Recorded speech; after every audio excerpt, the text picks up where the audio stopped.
नमस्कार साथियों, स्वागत है आपका आपके अपने YouTube चैनल समर्पण एजुकेशन पर। दोस्तों, आज हम बात करेंगे डीएसएसबी एग्ज़ाम के बारे में। हालांकि डीएसएसबी की जो वैकेंसीज़ हैं वो जारी हो चुकी हैं, उनके एग्ज़ाम फॉर्म फिल करने की डेट आ चुकी है। और क्योंकि चुनावी वर्ष है तो इसमें जो है ये प्रोसेस बहुत जल्दी पूरी होने वाली है। और इसमें डीएसएसबी में आपके पास बहुत सुनहरी अवसर होता है कि आप कम से कम समय में और कम से कम जो है वो उसमें आप अच्छे से अच्छे एक सैलरी वाली सर्विस पा सकते हैं। डीएसएसबी की टीचिंग की वैकेंसीज़ की बात करें, टीजीटी की वैकेंसी जारी हो चुकी हैं और रूटीन में यहाँ आती रहती हैं। तो मैं आपको एक तरीके से बताऊंगा कि आपको देखिए, वैसे आप यूट्यूब पर पढ़ते हैं या फिर ऐप में पढ़ते हैं, टाइम बहुत ज़्यादा स्पेंड करते हैं आप। तो आप इसके लिए क्या करें, इसके लिए आपको स्ट्रेटजी बनानी होगी, आपको एक रणनीति बनानी होगी। उस रणनीति में मैं आपका सहयोग करूँगा। जो कि मैंने 2017 की वैकेंसीज है उसमें मैं सिलेक्टेड हूँ, उसमें टीजीटी संस्कृत में। और मैं आपको मेरे अनुभव बताऊँगा किस तरीके से मैंने कम से कम मेहनत के अंदर जो है उस भर्ती को मैंने क्रैक किया है।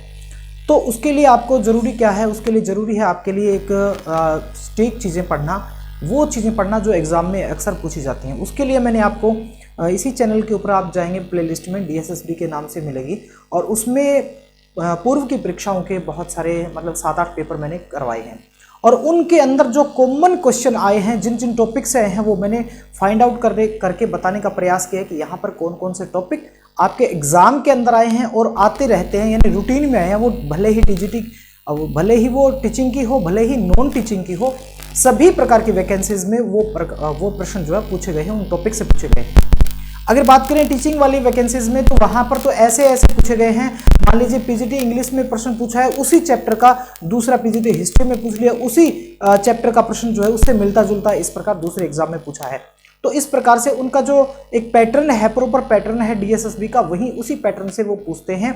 और अगर आप वो कर लेते हैं आप अच्छे से, तो आपको आसान हो जाता है इस भर्ती में सिलेक्ट होना। चलिए शुरू करते हैं। आज मैं जो टॉपिक करवाने वाला हूं वो उसका केवल फर्स्ट पार्ट है और वो आपका है पुरस्कार से संबंधित। और पुरस्कार से संबंधित उस पुरस्कारों की बात करेंगे और उन पुरस्कार में इसमें वीडियो में हम बात करने वाले उसकी क्या क्या चीज़ें बात करेंगे। एक तो पुरस्कार वो कब शुरू हुआ, उसका इतिहास क्या है, उसकी खास बात क्या है, और हाल ही में यानी करंट अफेयर के स्पोर्ट्स के अगर बात करें तो प्राइजेस की बात करें तो वो क्या है, करंट में किसको दिया गया है, ये प्रश्न पूछे जाते हैं। तो वो सारे के सारे जो है हम इसमें डिस्कस करने वाले हैं। तो ये वीडियो लगभग 3 या 4 पार्ट का होने वाला है।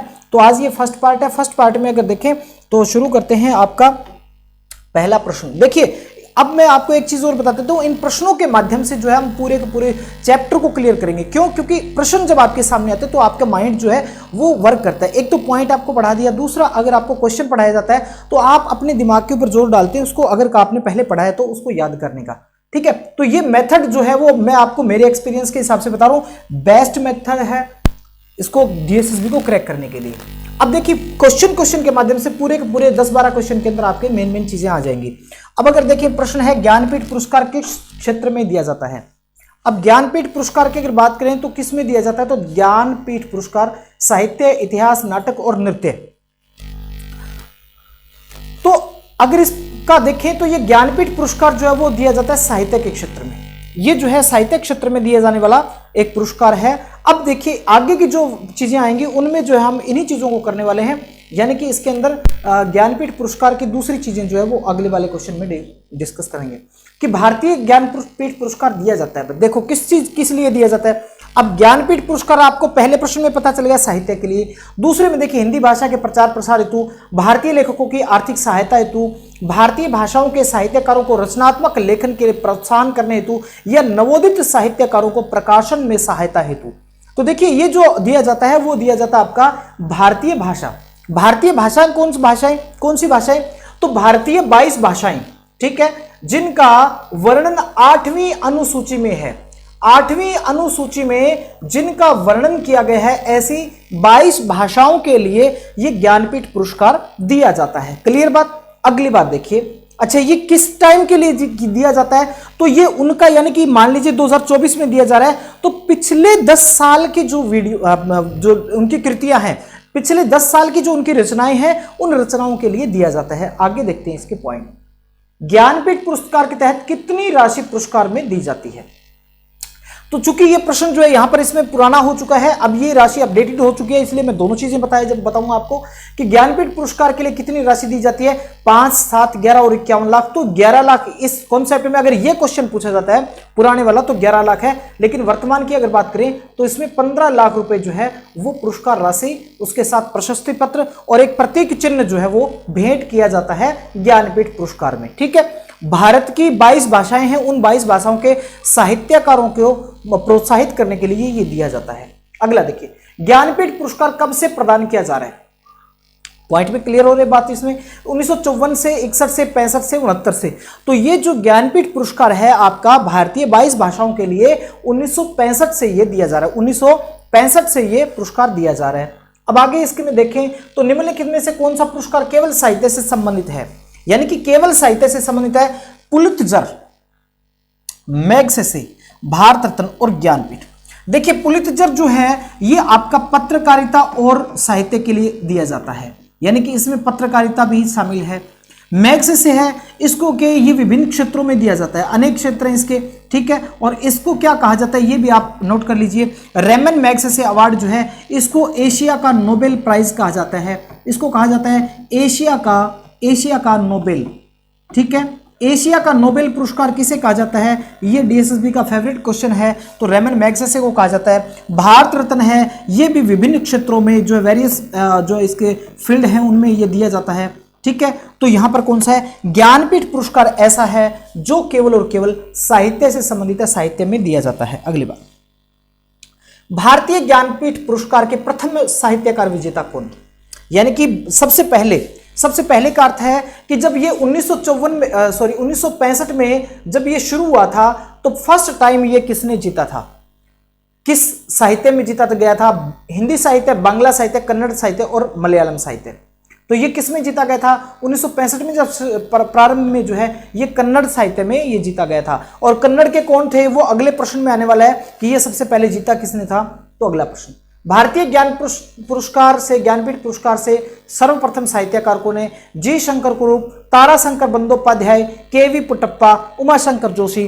तो इसका राइट आंसर है कि सबसे पहले जो ज्ञानपीठ पुरस्कार जीता था वो जीता था जी शंकर कुरूप ने। और किस भाषा के ये हैं, तो ये कन्नड़ भाषा के हैं, कन्नड़ भाषा के ये जो है लेखक हैं।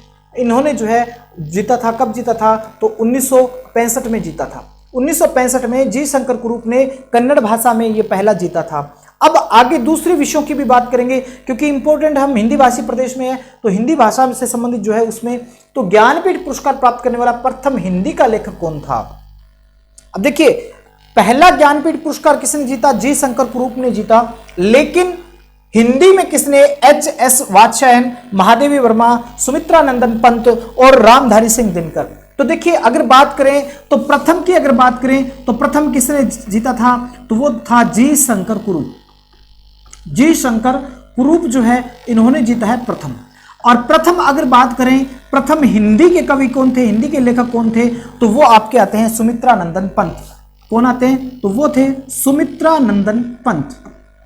ठीक है, सुमित्रा नंदन पंत जो हैं ये प्रथम हिंदी के थे। ठीक है, अब बात करेंगे प्रथम महिला कौन थी और प्रथम महिला हिंदी में कौन है। चलिए आगे बढ़ते हैं। भारतीय ज्ञानपीठ पुरस्कार विजेता प्रथम हिंदी महिला में हिंदी किसने जीता, यानी कि हिंदी भाषा में प्रथम जीता वो जीता सुमित्रा नंदन पंत ने पुरुषों में, लेकिन प्रथम हिंदी में महिलाओं में किसने जीता, महादेवी वर्मा, महाश्वेता देवी, आशापूर्णा देवी और अमृता प्रीतम। ऐसे में अगर बात करें तो महादेवी वर्मा जो है इन्होंने जीता हिंदी में, यानी कि ये जो है वो हिंदी साहित्य में पुरस्कार जीतने वाली, ज्ञानपीठ पुरस्कार जीतने वाली कौन थी, प्रथम महिला थी। लेकिन अगर प्रथम महिला की बात करें, प्रथम महिला किसी भी शब्द, किसी भी भाषा में प्रथम महिला, तो वो कौन थी, तो प्रथम महिला आती है आशापूर्णा देवी। प्रथम महिला आशापूर्णा देवी, लेकिन प्रथम महिला हिंदी में वो है महादेवी वर्मा। ठीक है, चलिए आगे बढ़ते हैं। भारत में साहित्य के क्षेत्र में श्रेष्ठ प्रदर्शन करने के लिए निम्न में से कौन सा पुरस्कार दिया जाता है। आपको यहां पर पूछ लिया साहित्य में, ये प्रश्न भूतपूर्व परीक्षा में पूछे गए हैं, पूर्व की परीक्षा में पूछे गए सारे प्रश्न हैं। भारत में साहित्य के क्षेत्र में श्रेष्ठ प्रदर्शन के लिए कौन सा दिया जाता है, अर्जुन पुरस्कार। तो आप समझ सकते हैं कि ये पुरस्कार आपका किससे संबंधित है, खेल से संबंधित है, हाल ही में दिया गया, इसके ऊपर भी डिस्कस करेंगे हम एक दिन। भारतीय ज्ञानपीठ पुरस्कार ये आपका किससे है, तो ये आपका साहित्य से संबंधित है। अगर शांति स्वरूप भटनागर की बात करें तो ये आपका विज्ञान एवं प्रौद्योगिकी से संबंधित है, विज्ञान एवं प्रौद्योगिकी से संबंधित है, ठीक है। और द्रोणाचार्य पुरस्कार सम्मान अगर बात करें तो ये जो है वो कोच को दिया जाने वाला सम्मान है, यानी कि ये जो है गुरु को, कोच को दिया जाने वाला सम्मान है, खेल से संबंधित है। तो अब यहां से 4 ऑप्शन है, आप देख सकते हैं। भारतीय ज्ञानपीठ पुरस्कार जो कि 1965 में शुरू होता है, जी शंकर कुरुप जो है प्रथम इनको मिलता है, ठीक है। और ये जो है आपका इस प्रकार होता है। और अच्छा सॉरी एक मैंने मिस पॉइंट कर दिया, मलयालम के लिए मिला था, जी शंकर कुरुप मलयालम भाषा के हैं, आप थोड़ा सा कर लीजिए। कई बार क्या होता है कि दक्षिण भारत की भाषाएं जो है इनमें कंफ्यूजन हो जाता है, ये जो आप यहां से करके इसको मलयालम कर लीजिए, मलयालम साहित्य के, ये केरल के अंदर मलयालम है और ये कर्नाटका के अंदर होती है, ठीक है। कर्नाटक में जो है कन्नड़ है और केरल में जो है भाषा वो कौन सी है, वो मलयालम भाषा है, ठीक है। चलिए तो हाँ यहां तक आ गए थे हम, ठीक है। अगला प्रश्न देखें, साहित्य के क्षेत्र में उत्कृष्टता के लिए कौन सा पुरस्कार दिया जाता है, उत्कृष्टता के लिए साहित्य में, ठीक है। तो देखिए कालिदास सम्मान ये भी साहित्य के लिए ही है, ठीक है। ये सम्मान जो है वो किसके लिए है, साहित्य के लिए है। ज्ञानपीठ पुरस्कार जो है वो किसके लिए है, तो ये भी साहित्य के लिए है, ठीक है। इसके अलावा अगर आप देखिए शांति स्वरूप भटनागर पुरस्कार ये साइंस एंड टेक्नोलॉजी के लिए है, ठीक है। और अगर बात करें दादा साहब पुरस्कार तो ये जो है फिल्म इंडस्ट्री से संबंधित है, ठीक है। तो यहां पर देखिए पूछा आपसे क्या है, साहित्य क्षेत्र से, तो साहित्य में कालिदास सम्मान भी है, ज्ञानपीठ भी है, लेकिन ये जो है वो केवल और केवल मध्य प्रदेश सरकार के द्वारा दिया जाता है। कालिदास सम्मान जो है मध्य प्रदेश सरकार के लिए इनके द्वारा दिया जाता है, 1980 में इसकी स्थापना होती है। तो इसमें दोनों में अगर देखें तो कौन सा है, ज्ञानपीठ पुरस्कार है वो बड़ा है, ज्ञानपीठ पुरस्कार आपका सर्वोत्कृष्ट जो है साहित्य का सम्मान है। ज्ञानपीठ पुरस्कार प्राप्त करने वाली प्रथम महिला कौन थी, अब यहां पर किसी विषय की नहीं पूछा, किसी भाषा की नहीं पूछा, यहां पर सिर्फ पूछा है कि प्रथम महिला कौन थी, तो वो कौन थी, वो थी आशापूर्णा देवी। आशापूर्णा देवी जो है वो ये प्राइज प्राप्त करने वाली प्रथम महिला थी। और हिंदी की प्रथम महिला अगर बात करें तो वो थी महादेवी वर्मा। अब यहां बात करें भारतीय संविधान में, भारतीय संविधान में शामिल किस भाषा के लिए 2011 तक पुरस्कार नहीं दिया गया था, संस्कृत, कश्मीरी, कोंकणी, सिंधी, तो इनमें जो है वो 2011 तक जो है वो सिंधी भाषा को इसमें जो है वो शामिल नहीं किया गया था। 2011 में जो है वो पुरस्कार जो है शामिल किया गया है। ज्ञानपीठ के लिए सिंधी को पहले कंसिडर नहीं किया जाता था। अगला देखिए, अब देख लेते हैं कि ये बात चल रही थी हमारे ज्ञानपीठ की, तो ज्ञानपीठ से संबंधित जो विभिन्न पहलू थे हमने डिस्कस किए हैं, ठीक है। वैसे तो ये पूछ लेगा 50वां कौन था, 48वां कौन था, ऐसे उसका कोई वो नहीं है, लेकिन अब यहां हाल ही की बात करें तो 2021 में इसका संस्करण था 56वां और ये नीलमणि फुकन है। नीलमणि फुकन ये विजेता है, इसके असमिया भाषा के लिए इन्होंने जीता है 2021 का 56वां। अब आपको याद रखना होगा आपका 57वां जो पुरस्कार है वो दामोदर मौजो, दामोदर मौजो ये कोंकणी यानी कि आपके गोवा क्षेत्र के जो है ये लेखक हैं, इनको जो है 2022 का जो मिला है कोंकणी भाषा के लिए। यानी कि आपसे ये प्रश्न किस प्रकार पूछा जा सकता है कि दामोदर मौजो को कौन सा हाल ही में कौन सा पुरस्कार मिला है, तो वो मिला आपका ज्ञानपीठ पुरस्कार। कब मिला, 2022 में। कौन सा संस्करण था इसका, तो वो था 57वां संस्करण। किस भाषा के लिए मिला, तो वो मिला है कोंकणी भाषा के लिए, ठीक है। तो ये प्रश्न जो है आपका एग्जाम की दृष्टि से बहुत ज्यादा महत्वपूर्ण हो सकता है डीएसएसबी के पॉइंट ऑफ व्यू से। अगला है डॉक्टर राउरी भारद्वाज को किस भाषा में अपने उत्कृष्ट साहित्यिक योगदान के लिए ज्ञानपीठ पुरस्कार से चुना गया, ठीक है। तो देखिए राउरी भारद्वाज की बात करें, तमिल है, तेलुगु है, कन्नड़ है, मलयालम है, तो इनको जो है वो कन्नड़ भाषा के लिए तेलुगु भाषा के लिए जो है वो डॉक्टर राउरी भारद्वाज को कन्नड़ भाषा के लिए तेलुगु भाषा के लिए जो है वो इनको ज्ञानपीठ पुरस्कार दिया गया।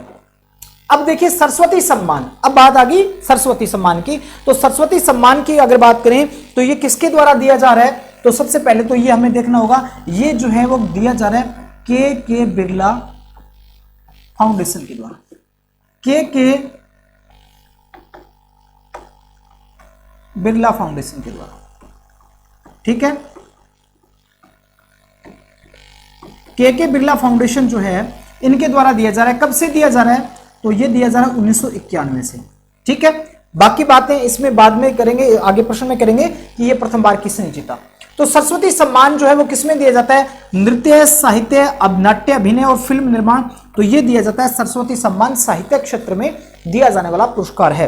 अब अगली बात करें तो सरस्वती सम्मान के प्रथम प्राप्तकर्ता कौन थे? सबसे पहले ये किसको मिला था? यानी कि ये जो है 1991 में किसको मिला है सबसे पहला पुरस्कार? तो ये मिला है हरिवंश राय बच्चन को। हरिवंश राय बच्चन जी को ये 1991 में प्रथम मिला है। अगर बात करें 2023 की, 2023 में ये किसको मिला है? मेन ये है सरस्वती सम्मान।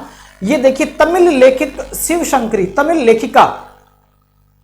लेखिका शिव शंकरी को सरस्वती सम्मान से सम्मानित किया गया है। और ये किस भाषा की है? तमिल भाषा की हैं। देखिए ये आपको ये भी ध्यान रखना जरूरी है, ये जो शिव शंकरी हैं ये तमिल भाषा की लेखिका हैं। ठीक है, और इनको जो है उनके संस्मरण यानी उनकी जीवनी सूर्यवामसम ये इस कृति के लिए मिला, यानी कि ये कौन सी इनकी रचना के लिए मिला, ये भी इंपॉर्टेंट होता है। तो इनकी जीवनी जो है, इनकी जीवनी है जिसका नाम क्या है? सूर्यवामसम।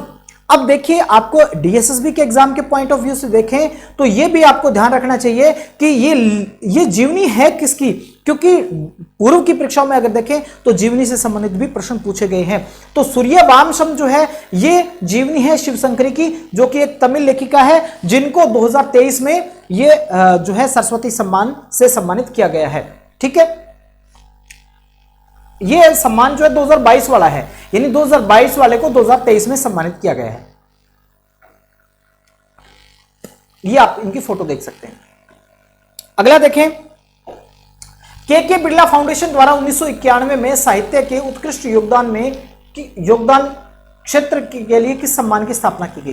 तो ये हम कर चुके हैं, के बिरला फाउंडेशन के द्वारा जो है वो सरस्वती सम्मान जो है, सरस्वती सम्मान। इनके अलावा के बिरला फाउंडेशन के द्वारा जो है वो व्यास सम्मान जो है, व्यास सम्मान भी के बिरला फाउंडेशन के द्वारा दिया जाता है। व्यास सम्मान जो है ये भी के बिरला फाउंडेशन के द्वारा दिया जाता है। अगला प्रश्न देखें, तानसेन सम्मान किस राज्य सरकार ने शुरू किया? ये डीएसएसबी में पहले पूछा गया है, ये DSSB में ये पूर्व में पूछा गया है, यानी कि ये जो है पूर्व की परीक्षाओं में ये क्वेश्चन पूछा गया है।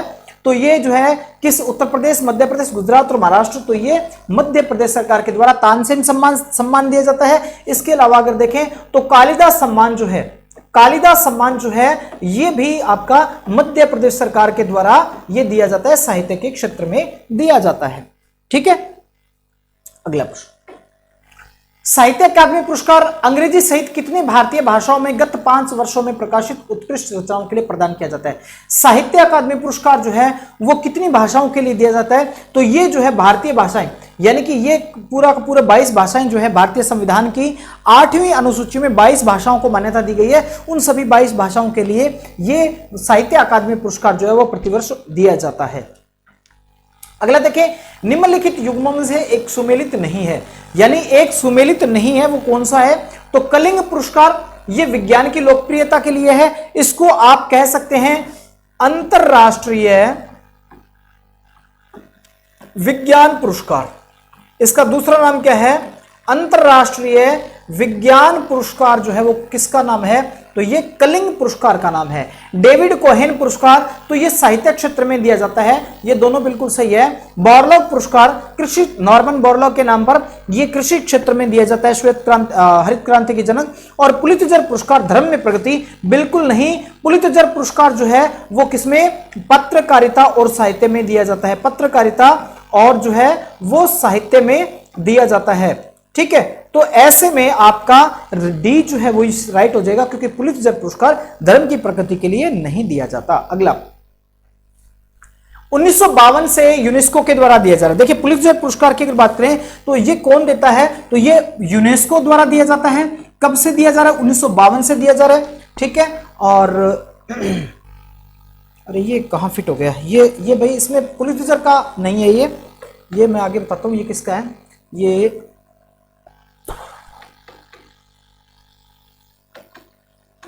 इसको इसके पूर्व आगे जो क्वेश्चन आएगा तब बताऊंगा मैं। किस क्षेत्र में उत्कृष्ट कार्य के लिए पुलित्जर पुरस्कार दिया जाता है? तो ये जो पुलित्जर पुरस्कार है ये आपको मैं पहले बता चुका हूं, साहित्य और पत्रकारिता के क्षेत्र में दिया जाता है, साहित्य और पत्रकारिता के क्षेत्र में ये दिया जाता है। इसके अलावा अगर बात करें तो ये जो है 2023 में किसको मिला है, देखिए ये आता है आपका मेन, बहुत इंपॉर्टेंट है। और इनका जो कार्य है, जिस कार्य के लिए मिला है, वो भी बहुत इंपॉर्टेंट है। ये एसोसिएटेड प्रेस और न्यूयॉर्क टाइम्स दोनों को सामूहिक रूप से दिया गया है। और ये जो है वो किस लिए दिया गया है, रूस वर्सेस यूक्रेन का जो युद्ध चल रहा है, उस युद्ध में, रूस वर्सेस यूक्रेन के युद्ध में इन दोनों की जो है वो इन्होंने जो वहां से जो रिपोर्टिंग की है, यानी इस युद्ध की रिपोर्टिंग के लिए जो है इनको दिया है, रिपोर्टिंग के लिए जो है वो दिया गया पत्रकारिता क्षेत्र में 2023 का। एसोसिएटेड प्रेस और न्यूयॉर्क टाइम्स दोनों को सामूहिक रूप से ये पुरस्कार पुलित्जर पुरस्कार 2023 दिया गया पत्रकारिता क्षेत्र में। व्यास सम्मान के क्षेत्र में उत्कृष्टता के लिए दिया जाता है। व्यास सम्मान की अगर बात करें तो हम पहले कर चुके हैं इसके ऊपर बात कि ये किसके द्वारा दिया जाता है, के बिरला फाउंडेशन के द्वारा, ठीक है।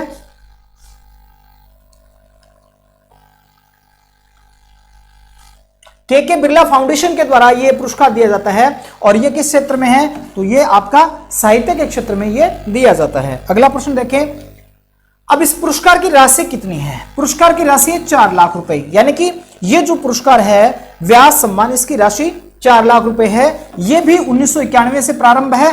और जो सरस्वती सम्मान है वो भी 1991 से प्रारंभ है। ये प्रथम अगर बात करें कि भारत की प्राचीन भाषा और हिंदी भाषा, यानी कि ये कृति है भारत की प्राचीन भाषा और हिंदी, इस कृति के लिए किसको दिया गया, रामविलास शर्मा को ये दिया गया है। महिलाओं में अगर बात करें तो चित्रा मुदगिल है, ये चित्रा मुदगिल है, इनको 2023 का पहले प्रथम महिला ये। और अगर 2023 में अगर बात करें तो 2023 में इसका 33वां संस्करण दिया गया। ये किसको दिया गया, ये पुष्पा भारती को दिया गया, पुष्पा भारती।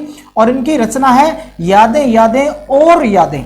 इस रचना के लिए, यानी कि आपको ये जरूर याद रखना चाहिए कि यादें यादें और यादें, ये जो है वो पुष्पा भारती के द्वारा रचित की गई है। और इसके लिए इनको जो है वो 2023 का पुरस्कार दिया गया। कौन सा, व्यास सम्मान पुरस्कार दिया गया है। व्यास सम्मान पुरस्कार 2023 पुष्पा भारती को दिया गया है। 24 नंबर प्रश्न देखें, निम्नलिखित में से कौन सा पुरस्कार उपन्यास के लिए दिया जाता है, उपन्यास के लिए, नॉवेल के लिए कौन सा दिया जाता है, भारत रत्न तो बिल्कुल नहीं है। बुकर पुरस्कार, पुलित्जर पुरस्कार, ये जो है पत्रकारिता के लिए दिया जाता है। तो इसमें जो बुकर पुरस्कार है ये दिया जाता है। और ये किन लोगों को दिया जाता है, और ये दिया जाता है आपके जो कॉमनवेल्थ यानी राष्ट्रमंडल के जो देश हैं, राष्ट्रमंडल जो देश हैं, राष्ट्रमंडल देशों के लेखकों के लिए दिया जाता है। यानी कि राष्ट्रमंडल के जो लेखक हैं, जो देश अंग्रेजों के किसी समय अधीन रहे हैं, उनके जो अधीन रहे हैं, उन देशों के कॉमनवेल्थ जो देश है उनके लेखकों के लिए। और उनकी मूल कृति जो है वो किस भाषा में होनी चाहिए, वो होनी चाहिए अंग्रेजी भाषा में। यानी कि उनकी केवल अंग्रेजी भाषा की कृति के लिए जो मूल भाषा है, यानी कोई रचना रची गई है वो केवल अंग्रेजी में रची गई है, उसके लिए ये दिया जाता है राष्ट्रमंडल देशों की सदस्यों को। निम्न में से किसे बुकर पुरस्कार नहीं मिला है, विक्रम सेठ, सलमान रुश्दी, वीएस नायपाल और अरुंधति रॉय। तो इनमें अगर बात करें तो विक्रम सेठ को ये नहीं मिला है, विक्रम सेठ को ये पुरस्कार नहीं मिला है। सलमान रुश्दी को मिल चुका है। वीएस नायपाल ये प्रथम भारतीय मूल के थे, ये प्रथम जो है भारतीय मूल के थे, ठीक है। अगर बात करें कि ये पुरस्कार जीतने वाले प्रथम भारतीय मूल के कौन है, तो वीएस नायपाल है, ठीक है। ये त्रिनिदादी हैं, वैसे त्रिनिदाद में बस गए थे, इनका जन्म जो है वो त्रिनिदाद में हुआ था, ठीक है। त्रिनिदाद में इनका जन्म हुआ है, उसका लंदन में इनकी मृत्यु हुई। और अरुंधति राय जो है ये प्रथम भारतीय हैं। अगर भारतीयों की बात करें तो प्रथम भारतीय, अगर महिला की बात करें, पुरुषों की बात करें, कोई भी बात करें तो प्रथम भारतीय कौन है, अरुंधति रॉय। और प्रथम भारतीय मूल के हैं वीएस नायपाल, ठीक है। तो ये थे 25 प्रश्न। और इन 25 प्रश्नों में जो है हमने प्रयास किया है, पहला पार्ट है ये। और देखिए ये जो बुकर पुरस्कार है ये 2023 का किसे मिला है, तो पॉल लिंच को मिला है। ये आयरलैंड के निवासी हैं, पॉल लिंच को मिला है, ये आयरलैंड के निवासी हैं, ठीक है। और ये बातें हम जो कर चुके हैं। हाँ, प्रथम भारतीय मूल के वीएस नायपाल, इनको किन के लिए मिला है, इन ए फ्री स्टेट, ये उनकी रचना है। इन ए फ्री स्टेट जो है इनकी रचना है, इसके लिए इनको ये पुरस्कार मिला है। तो ये था पहला पार्ट। दूसरा पार्ट भी आपको जल्द मिलेगा हमारे चैनल के ऊपर। चैनल को कर लीजिए सब्सक्राइब, वीडियो को कर दीजिए लाइक और धड़ाधड़ से कर दीजिए अपने दोस्तों के पास शेयर, क्योंकि अगर आपको डीएसएसबी में लगना है, टीचर बनना है, तो आपको सब्सक्राइब तो करना ही पड़ेगा। धन्यवाद।